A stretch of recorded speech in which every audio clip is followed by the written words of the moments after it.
En una nueva entrevista para Estación Industria Noticias, conversamos con la economista Mónica Muñoz sobre la situación incierta de la economía peruana.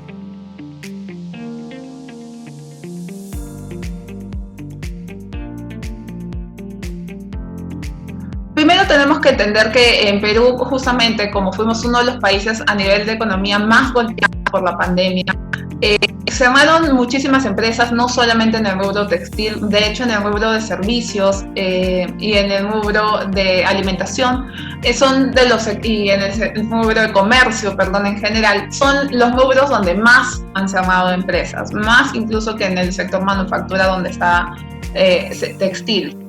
A mí me parece que decir que la causalidad del cierre de las empresas se debe al incremento de importaciones no es un análisis porque realmente estos cierres se debieron en su momento a todas estas medidas restrictivas, las restricciones sanitarias que se dieron por la pandemia. Repito, fuimos uno de los países con cuarentenas más largas, hemos tenido toque de queda hasta este año incluso, ¿no? Cuando prácticamente todas las ciudades principales, las capitales de los países ya no tenían toques de queda, nosotros todavía hemos tenido toque de queda.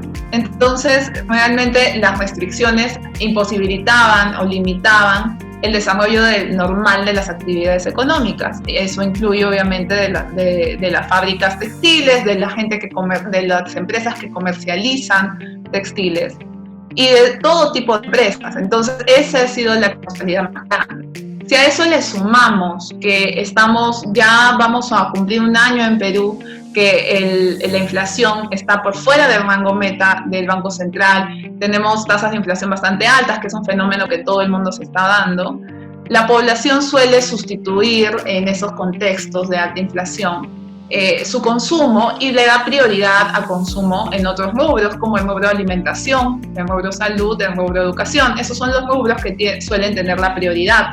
Y el rubro textil, por ejemplo, el rubro entretenimiento, son rubros que caen cuando se da un proceso inflacionario como el que tenemos ahora.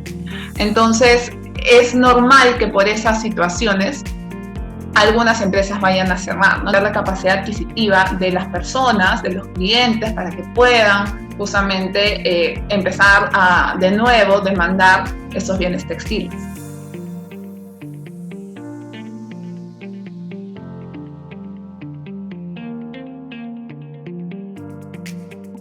Lo tenemos prácticamente todos los países del mundo, estamos pasando por una alta inflación.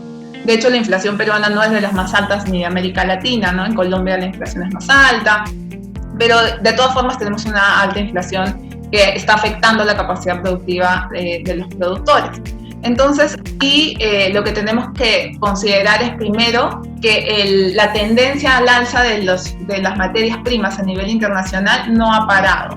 Si bien en algunos casos ya se han más o menos estabilizado en un nivel alto los precios de algunos granos, la tendencia todavía está a que los precios se mantengan altos, ¿no? Tenemos todavía que ver cómo se va desenvolviendo el conflicto entre Rusia y Ucrania, porque ellos son grandes productores de granos y, bueno, además proveedores de gas, ¿no? Y de petróleo. Entonces, eso también siempre va a seguir afectando a nivel internacional qué pasa con los precios.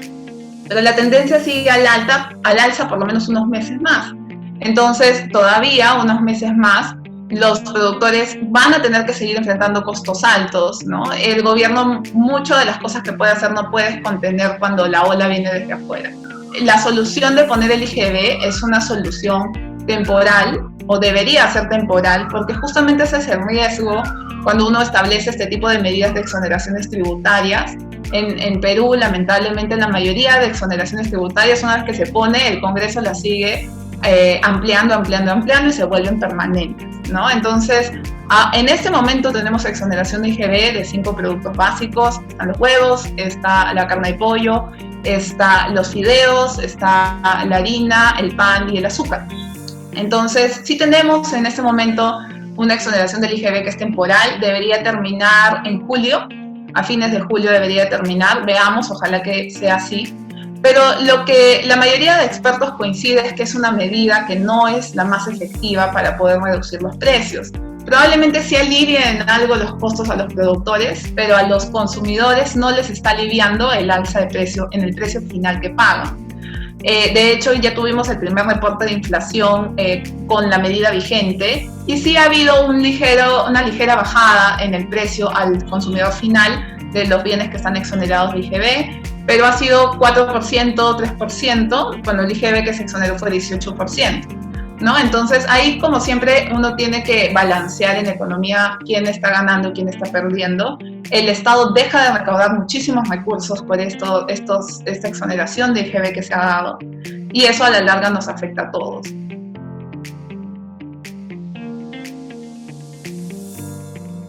Estamos con niveles de inversión muy bajos y demasiado bajos para lo que el país necesita crecer para poder recuperarse de la pandemia. La situación en la que nosotros estamos ahora como país es que, si bien nuestro crecimiento ya llegó a niveles prepandemia, el empleo todavía no llega a niveles prepandemia. Siempre el empleo se demora un poquito respecto al crecimiento económico, porque obviamente hay que afianzar un poco más las expectativas y los comportamientos de los agentes. Pero, digamos, en Perú lo que está pasando es que el empleo se está recomponiendo y no solamente no se ha terminado de recuperar, sino que lo poco que se ha recuperado, o lo que ya se ha recuperado en el sector informal. Entonces, ese es un problema grave que tenemos, porque nuestro empleo se está precarizando justamente porque no viene la inversión formal, no viene la gran inversión, porque el Estado no da señales de confianza. Se están nombrando pésimos funcionarios que no conocen las carteras y por lo tanto la gestión no se está dando de una forma predecible, no se están manteniendo las reglas claras. Creo que una de las mejores muestras de eso es lo que está pasando en minería. Minería es un sector fundamental para el Perú. El Perú tiene mucha ventaja comparativa en minería, pero el clima de estabilidad o de inestabilidad política hace que realmente la inversión minera no sea, digamos, tan atractiva en Perú como lo era hace unos años. En el ranking de competitividad mundial minera hemos caído 8 puestos entre el 2020 y 2021. Y básicamente debido al tema político, ¿no? En los dos índices que componen ese índice de competitividad minera, en el tema político ahí es que hemos caído muchísimo.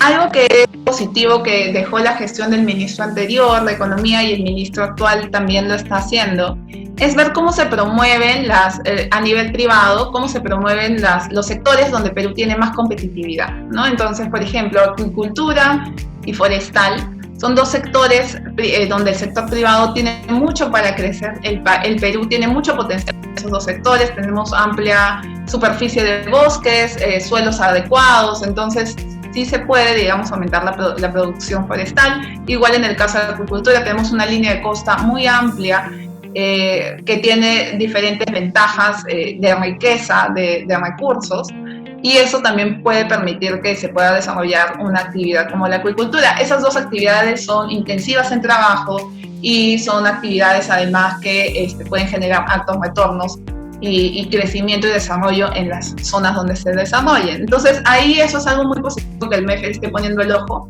Sin embargo, tiene que ir acompañado de políticas del sector correspondiente. Entonces, en acuicultura es el sector de producción, en forestal es el sector del Ministerio de Desarrollo Agrario y Riego. Justamente son sectores en los cuales los ministros no necesariamente tienen el mejor manejo de sus sectores, ¿no? Por el lado más público, para la inversión pública, Perú también está teniendo un problema. Ya van 6 meses consecutivos, habría que ver el reporte de mayo, pero iban 6 meses consecutivos en que la inversión pública iba desacelerándose. El 2021 la inversión pública jaló mucho para adelante el crecimiento que tuvimos. Si bien la inversión privada aportó bastante, la inversión pública jaló bastante, mejoró bastante el índice global de inversión en el país. Pero este año ese no es la proyección. Justamente el próximo año, este año tenemos elecciones municipales y regionales, entonces va a haber un cambio de autoridades y siempre en los últimos años hay problemas. Y el primer año de una nueva gestión también suele haber problemas, entonces la ejecución probablemente no vaya a ser muy buena por el lado subnacional en el 2023. Y es muy importante que el Estado entonces a nivel central compense aumentando la inversión.